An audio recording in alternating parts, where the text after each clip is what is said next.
Wapo kufunga maadui zako. Je, kwenye biashara yako? Je, kwenye shamba lako? Leo unafunguliwa. Ni chumba cha miujiza. Yaliyofungwa yote yanafunguka. Yaliyotekwa yote yanarudishwa. Haleluya.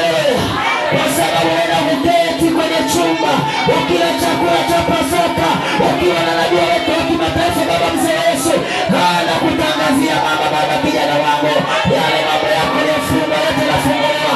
Kwa sababu tunaambiwa kile chumba ni cha miujiza. Tunaambiwa kile chumba ni cha ukombozi. Kama kuna mambo yako yalitekwa, lazima akarejeshwe leo. Kama nafsi yako iliibiwa, lazima akarejeshwe leo. Kama biashara yako iliibiwa, biashara yako lazima irudi. Kwa sababu siku ya leo hiyo Pasaka, utaketi kwenye chumba cha Pasaka kila chakula. Pigia makofi Baba Mzee wa Yesu nabii wa kimataifa. Wengine namuongea wanielewi. Naongea na watu wa kanisani. Uko babu wetu kwa Mzee wa Yesu.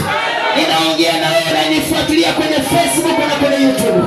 Hapo ulipo nyumbani kwako, unanifuatilia kwenye Facebook, unanifuatilia kwenye YouTube, unaketi nyumbani kwako, wewe na familia yako, na wewe nakutangazia ukombozi hapo.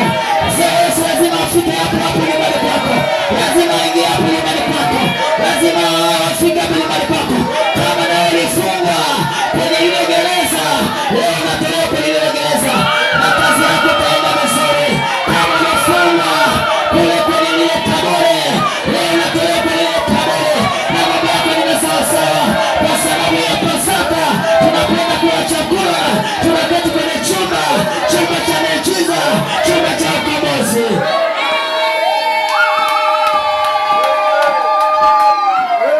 Na wewe unakombolewa. Na wewe unaoniangalia kwenye YouTube unakombolewa.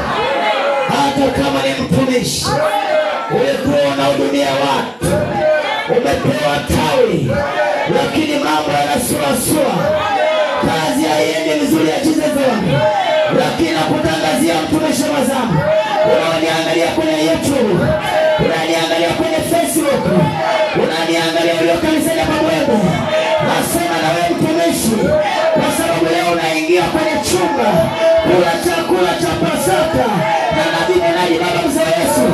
Na wewe huduma yako inafunguliwa. Lazima ukae chini kwenye huduma hapo. Lazima ukakubalike kwenye huduma hapo. Lazima ukaeleke kwenye huduma hapo. Waliokuwa wanakukata watakocha, waliokukimbia watakocha wao. Kwa sababu leo unatengenezwa. Ulikuwa kukataliwa, leo kukataliwa kunaondoka. Kwa sababu unaketi kwenye chumba cha miujiza, chumba cha ukombozi, chakula cha Pasaka.